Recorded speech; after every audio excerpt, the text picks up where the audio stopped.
Hey, free to play gang, welcome back to another video. So today we are going to take a look at a pay to win Kronos 16 comp that is working pretty well for me. This is 19 wins out of 20 runs, so I think it is still pretty decent. And it does have an okay average time at 2.5 minutes as well. Now, I know this is not as fast as some of the Ollie pay to win comps out there, and that's because I'm not using an Ollie because I do not actually have an Ollie. Anyway, let's take a look at the team right here, real quick.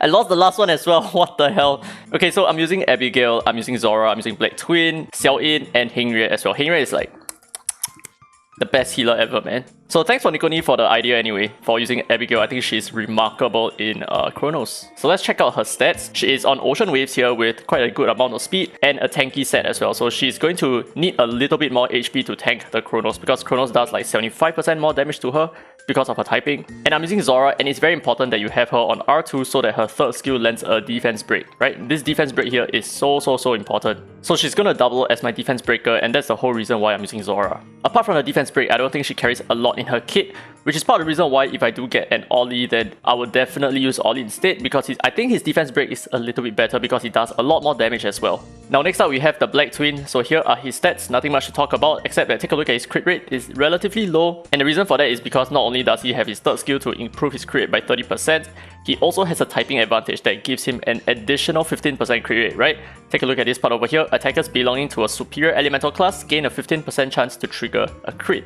And the same goes for Xiao In as well, so he has a little bit more crit rate, which is a bit too much, and I don't really need him to have so much crit rate, but I guess it kind of works anyway. So I don't think I'm going to touch his crit, and he has decent accuracy at 42%, and I would highly recommend you to have within the range of at least 20% accuracy for your debuffers. So for example, Xiao In is an AP reducer here. The Black Twin also has a little bit of accuracy. I think 55% is a bit too much. I do not need that much. But for example, take a look at Zora, right? She has like 48%. So all within the range of 40+%, although I do feel like, 20+% is still going to be enough.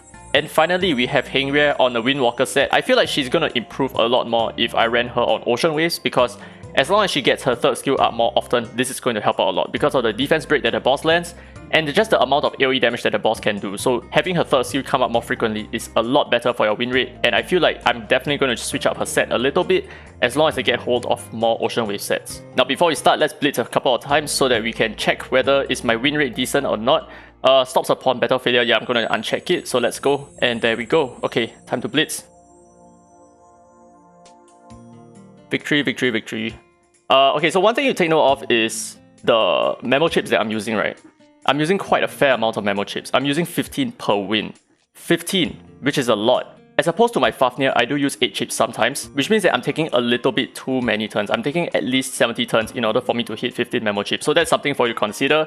If you want your team to consume less memo chips, you need it to be a little bit faster as well. And of course, you can check it out over here. Memo chip consumption overview. Win within 0 to 50 turns, you will consume 8 memo chips. Yeah, so my bad. It's 50 turns, not 70 turns. Alright, anyway, let's take a look at the run and let's see how this works. So currently my win rate is what, 29 out of 30, right? Which I think is not bad. Yeah, that is definitely a much bigger improvement from the past. So the first wave, sometimes my Zora can cleave it in one hit if I land all the triple defense break. But even if it doesn't happen, it doesn't really matter. So the thing about teams that run with at least more than 1.5 minutes, right, is that I don't really feel like speed tuning is super freaking important. I don't really feel like it matters that much because the longer your runs take, the more it is subject to RNG and all that. So your team should just work. It shouldn't need to work only if certain conditions are met. So like for example, in the previous 3.1.6 Gaius Q combo, where your Q has to go first and then Gaius has to attack last or something like that, right? That would only work with the right speed tuning. And if the speed tuning goes off, it doesn't work anymore. But the thing is, because the run is so short, it is more important that you have speed tuning. And that's the way that you can speed up your runs and make it more consistent. But as for runs like this, where my average timing is like 2.5 minutes, right? It's not so important to have proper speed tuning, I would think. But take a look at this. So Hengrie pushed my Black Twin up to almost full, okay, actually technically full HP, from like I think 20 to 30% HP, which is sick. So the thing about Hengrie, like I said, I've noticed that if she had Ocean Waves, she would have gotten me out of a lot more sticky situations, and I do hit certain sticky situations at times, which is like full team of defense break and my HPs are all a little bit lower, so if the boss takes another turn, I'll be dead. But there are sometimes, okay, just sometimes where the shield buff from Abigail just comes out at the right time, and that was like perfect. Yeah, so Abigail has to be fully skilled up for her to be efficient, and what you might notice is that my Zora is not skilled up at all, even though... Oh my god, okay, so there goes my Zora. She's not skilled up at all, even though I think... Oh wow, this might actually be my actual loss. This is... Am I actually gonna lose here?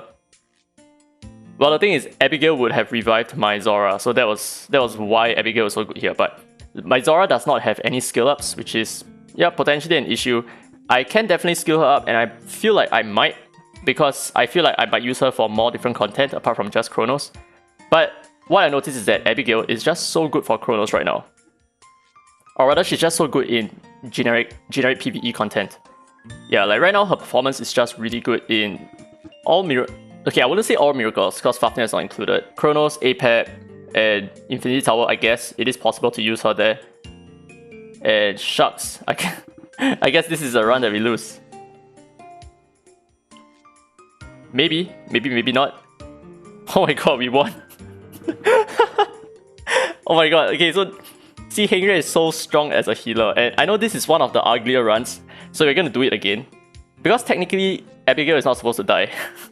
If she dies, we are screwed because we cannot revive any of our allies, right? So let's do it one more time. And I'm just gonna skip to the boss fight so that you guys can check out the boss fight again.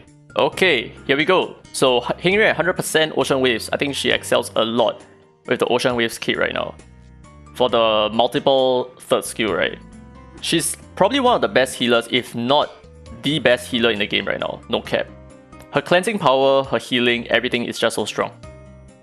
Okay, so hopefully this time around we are not going to see Abigail die, which is the main thing. Any of my Espers can die. Anyone can die. If Abigail dies, it's a little bit harder for us to come back from that. But as you can see, we managed to win it in the previous round anyway, because Henry is super OP. But of course, if we waited a little bit longer, or if the fight dragged on a little bit longer, we would have lost, because Kronos does increase his damage over time. So we are still okay. Okay, see this shield here? It's so effective. Because you see, take a look at that, right? The boss attacks. The shield takes the bulk of the damage, right? There you go. The shield is so powerful. Abigail is useful even though she's off-typing, so she's only going to receive more damage, but it does not matter to her even if she doesn't land a hit. So for example, she has a 30% chance to miss, but it's not really a problem because there's nothing in a kit that requires her to not miss, right? She doesn't need to sleep the boss, because she can't. So yeah, this is probably one of the cleaner runs, and it might be like 2 minutes 20 seconds.